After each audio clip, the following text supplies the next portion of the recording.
श्री दुर्गाय नमः। अर्थ श्री दुर्गा सप्तशती। प्रथमो अध्याय।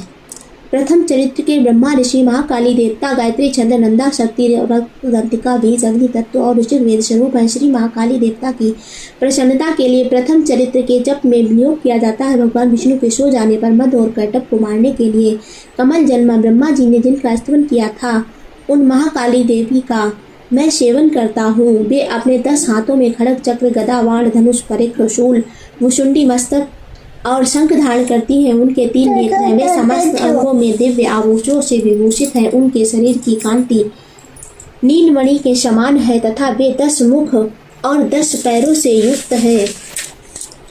मार्कंडेय जी बोले, सूर्य के पुत्र शाणिक, जो 8वें मनु कहे जाते हैं, उनकी उत्पत्ति की कथा विस्तार पूर्वक कहता हूँ, सुनो। सूर्य कुमार महाभाग शाणिक भगवती महामाया के अनुग्रह से जिस प्रकार मानवंतर के स्वामी हुए, वही प्रसंग सुनाता हूँ। पूर्व काल की बात है। स्वरोचिस मानवंतर में सुरथ नाम के एक राजा थे, जो चैत्र वंश में उत्पन्न हुए थे। उनका समस्त भूमंडल पर अधिकार था। वे प्रजा का अपने और उस पुत्रों की भांति धर्मपूर्वक पालन करते थे। तो भी उस समय ओला विध्वंसी नाम के क्षत्रिय उनके शत्रु हो गए तथा राजा सुरथ की दंड नीति बड़ी प्रबल थी। उनका शत्रुओं के साथ संग्राम हुआ। यदि गोला विध्वंसी संख्या में कम थे तो भी राजा सुरथ युद्ध में उनसे परास्त हो गए। तब वे युद्ध भूमि से अपने नगर को लौट आए और केवल अपने देश के राजा होकर रहने लगे। समूची पृथ्वी से अब उनका अधिकार जाता रहा, किंतु वहाँ भी उस प्रबल शत्रुओं ने उस समय महाभाग राजा सुरथ पर आक्रमण कर दिया। राजा का बल क्षीण हो चला था, इसीलिए उनके दुष्ट, बलवान एवं दुरात्मा मंत्रियों ने वहाँ उनकी राजधानी में भी राजकीय सेना और खजाने को हथिया लिया। सुरथ का प्रभुत्व नष्ट हो चुका था, इसीलिए वे शिकार खेलने के बहाने घोड़े पर सवार होकर वहाँ से अकेले ही एक घने जंगल में चले गए। वहाँ उन्होंने विप्र पर मेधा मुनि का आश्रम देखा, जहाँ कितने ही हिंसक जीव अपनी स्वाभाविक हिंसा वृत्ति छोड़कर परम शांति भाव से रहते थे। मुनि के बहुत से शिष्य उस वन की शोभा बढ़ा रहे थे। वहाँ जाने पर मुनि ने उनका सत्कार किया और वे सब उन मुनि श्रेष्ठ के आश्रम पर इधर उधर विचरते हुए कुछ काल तक रहे। फिर ममता से आकर्षित होकर वह इस प्रकार चिंता करने लगे।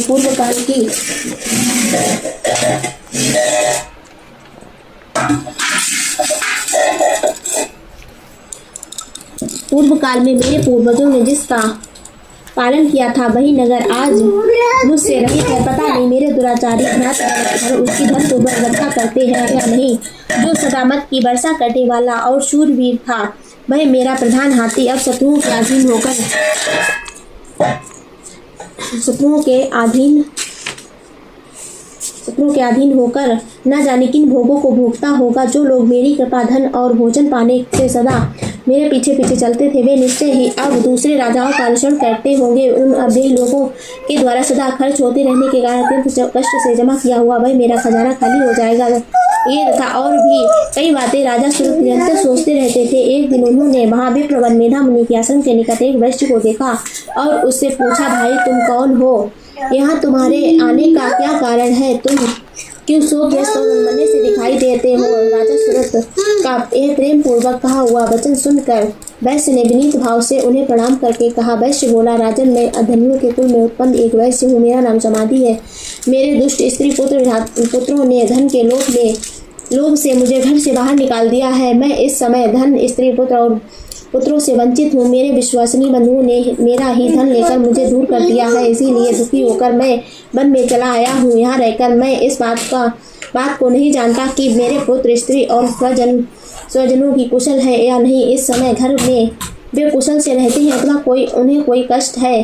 वे मेरे पुत्र कैसे हैं? क्या वे सदाचारी हैं अथवा दुराचारी हो गए हैं? राजा ने पूछा, जिन लोभी स्त्री, पुत्र आदि ने धन के कारण तुम्हें घर से बाहर निकाल दिया है, उनके प्रति तुम्हारे चित्त में इतना स्नेह का बंधन क्यों है? वैश्य बोला, आप मेरे विषय में जैसी बात कहते हैं वह सब ठीक है, किंतु क्या करूं? मेरा मन निष्ठुरता नहीं धारण करता। जिन्होंने धन के लोभ में पड़कर पिता के प्रति स्नेह, पति के प्रति प्रेम तथा आत्मजन के प्रति अनुराग को तिलांजलि दे मुझे घर से बाहर निकाल दिया है, उन्हीं के प्रति मेरे हृदय में इतना स्नेह है। महामते गुणहीन बंधुओं के प्रति भी जो मेरा चित्त इस प्रकार प्रेम मग्न हो रहा है, यह क्या है? इस बात को मैं जानकर भी नहीं जान पाता। उनके लिए मैं लंबी सांसें ले रहा हूँ और मेरा हृदय अत्यंत दुखित हो रहा है। उन लोगों में प्रेम का सर्वथा अभाव है, तो भी उनके प्रति जो मेरा मन निष्ठुर नहीं हो पाता, इसके लिए क्या करूं? मार्कंडेय जी कहते हैं, ब्राह्मण तदंतर राजाओं में श्रेष्ठ सुरत और गय समाधि नामक वैश्य साथ मेधा मुनि की सेवा में उपस्थित हुए और उनके साथ यथा योग्य न्यायानुकूल विनयपूर्ण बर्ताव करके बैठे। तत्पश्चात वैश्य और राजा ने कुछ वार्तालाप प्रारंभ किया। राजा ने कहा, भगवान, मैं आपसे एक बात पूछना चाहता हूँ, मुझे बताइए। मेरा चित्त अपने अधीन न होने के कारण वह बात मेरे मन को बहुत दुख देती है। जो राज्य मेरे हाथ से चला गया, उसमें और उसके संपूर्ण अंगों में मेरी ममता बनी हुई है। मुनि श्रेष्ठ, यह जानते हुए भी कि वह अब मेरा नहीं है, अज्ञानी की भांति मुझे उसके लिए दुख होता है।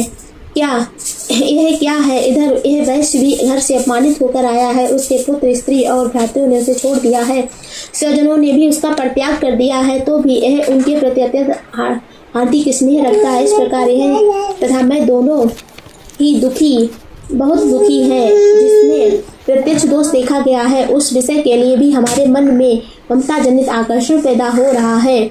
महाभाग, हम दोनों समझदार हैं, तो भी हम में जो मोह पैदा हुआ है, यह क्या है?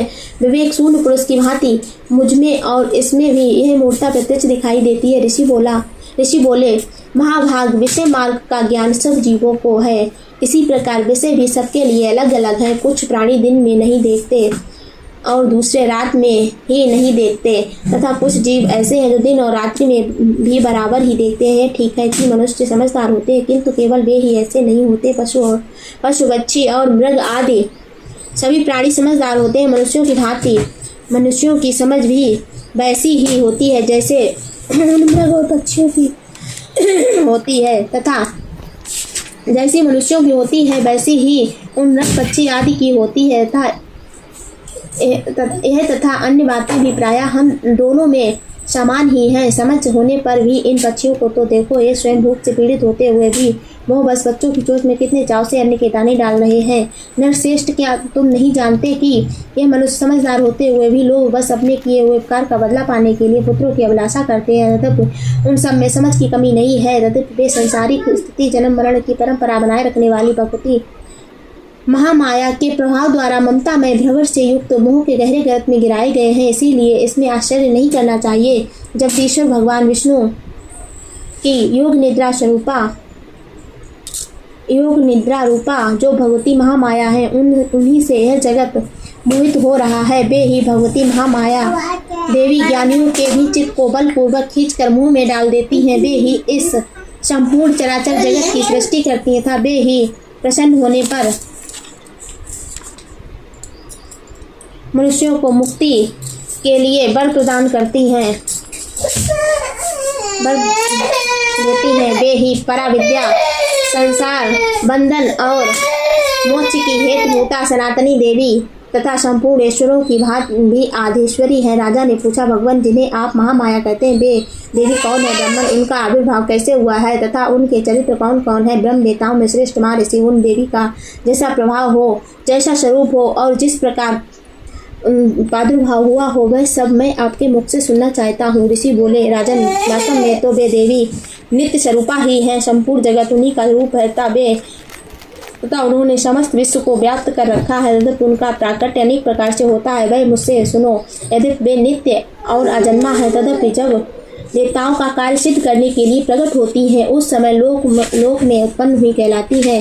कल्प के अंत में जब संपूर्ण जगत एकावर्ण में निमग्न हो रहा था और सबके प्रभु भगवान विष्णु शेषनाग की सैया बिछाकर योग निद्रा का आश्रय ले सो रहे थे, उस समय उनके कानों के मैल से दो भयंकर असुर उत्पन्न हुए जो मदोर कैटक के नाम से विख्यात थे। वे दोनों ब्रह्मा जी का वध करने के लिए तैयार हो गए। भगवान विष्णु के नाभि कमल में विराजमान प्रजापति ब्रह्मा जी ने जब उन दोनों भयंकर असुरों को अपने पास आया और भगवान को सोया हुआ देखा, तब एकाग्रचित होकर उन्होंने भगवान विष्णु को जगाने के लिए उनके नेत्रों में निवास करने वाली योग निद्रा स्वरूपा योग निद्रा का स्तवन आरंभ किया, जो इस प्रकार इस विश्व की आदेश्वरी, जगत को धारण करने वाली, संसार का पालन और संहार करने वाली था। तेज स्वरूप भगवान विष्णु की अनुपम शक्ति है। उन्हीं भगवती निद्रा देवी की भगवान ब्रह्मा स्तुति करने लगे। ब्रह्मा जी ने कहा, देवी तुम ही स्वाहा, तुम ही स्वधा और तुम ही भस्टकार हो। स्वर्ग भी तुम्हारे ही स्वरूप है। तुम ही जीवन दायिनी स्वधा हो। नित्य अक्षर प्रवण में आकार विकार मकार इन तीन मात्राओं के रूप में तुम ही स्थित हो तथा इन तीन मात्राओं के अतिरिक्त जो बिंदु रूपा नित्य अर्ध मात्रा है, जिसका विशेष रूप से उच्चारण नहीं किया जा सकता, वह भी तुम ही हो। देवी तुम ही संध्या सावित्री तथा परम जननी हो। देवी तुम ही इस विश्व ब्रह्मांड को धारण करती हो। तुमसे ही इस जगत की सृष्टि होती है, तुम ही से इसका पालन होता है और सदा तुम ही काल के अंत में सबको अपना ग्रास बना लेती हो। जगत में देवी, इस जगत की उत्पत्ति के समय तुम ही सृष्टि रूपा हो। पालन काल में स्थिति रूपा था। कल्पांत के समय संहार रूप धारण करने वाली हो। तुम ही महाविद्या, महामाया, महामेधा, महास्मृति, महामोह रूपा महादेवी, महासुरी हो। महादेवी और महासुरी हो। तुम ही तीनों महेश्वरी हो।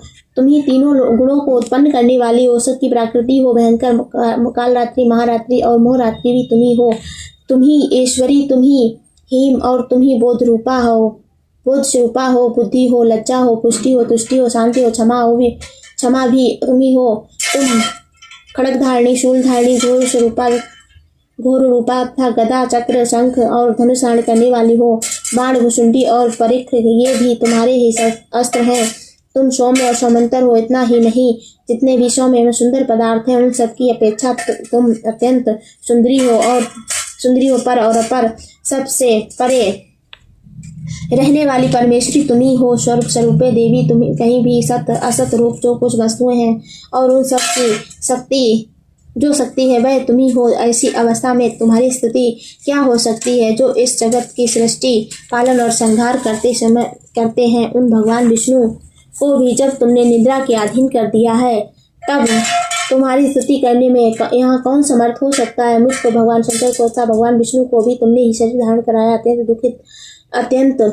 अतः तुम्हारी स्तुति करने की शक्ति किसमें है? देवी तुम तो अपने इन उदार प्रभाव से ही प्रशंसित हो। जो ये दोनों दुर्धर असुर मद और कैटव हैं, इनको मुंह में डाल दो और जगदीश्वर भगवान विष्णु को सिर ही जगा दो। साथ ही उनके भीतर इन दोनों महान असुरों को मार डालने की बुद्धि उत्पन्न कर दो। ऋषि कहते हैं, राजन, जब ब्रह्मा जी ने महामद और कैटव को मारने के उद्देश्य से भगवान विष्णु को जगाने के लिए तमोगुण की अधिष्ठात्री देवी योग निद्रा की इस प्रकार स्थिति थी, तब वे भगवान के नेत्रों से मुख नासिका हृदय और वक्ष स्थल से निकलकर अब जन्मा ब्रह्मा जी की दृष्टि के समक्ष खड़ी हो गई। योग निद्रा से मुक्त होने पर जगत के स्वामी भगवान जनार्दन उस एकावर्ण के जल में शेष नाग की सैया से जाग उठे। फिर उन्होंने उन दोनों असुरों को देखा। वे दुरात्मा मद और कैटव अत्यंत बलवान तथा पराक्रमी थे और क्रोधित लाल आंखें किए ब्रह्मा जी को खा जाने के लिए उद्योग कर रहे थे। तब भगवान श्री हरि ने उठकर उन दोनों के साथ 8000 वर्षों तक केवल वायु युद्ध किया। वे दोनों भी अत्यंत बल के कारण उन्मत्त हो रहे थे। इधर महामाया ने भी उन्हें मुंह में डाल रखा था। इसीलिए वे भगवान विष्णु से कहने लगे, हम तुम्हारी वीरता से संतुष्ट हैं, तुम हमसे कोई वर मांग लो। श्री भगवान बोले, यदि तुम दोनों मुझ पर प्रसन्न हो तो अब मेरे हाथों से मारे जाए, बस इतना ही मैंने वर मांगा है, यहाँ दूसरे किसी वर से क्या लेना। ऋषि कहते हैं, इस प्रकार धोखे में आ जाने पर जब उन्होंने संपूर्ण जगत में जल ही जल देखा, तब कमल नयन भगवान से कहा, जहाँ पृथ्वी जल में डूबी हुई ना हो, जहाँ सूखा स्थान हो, वहीं हमारा वध करो। ऋषि कहते हैं, तब तथास्तु कहकर शंख चक्र और गदा धारण करने वाले भगवान ने उन दोनों के मस्तक अपनी जांघ पर रखकर चक्र से काट डाले। इस प्रकार ये देवी महामाया ब्रह्मा जी की स्तुति करने पर स्वयं प्रकट हुई थी। अब पुनः तुमसे उनके प्रभाव का वर्णन करता हूँ, सुनो। इस प्रकार श्री मार्कंडेय पुराण में स्वणिक मानवंतर की कथा के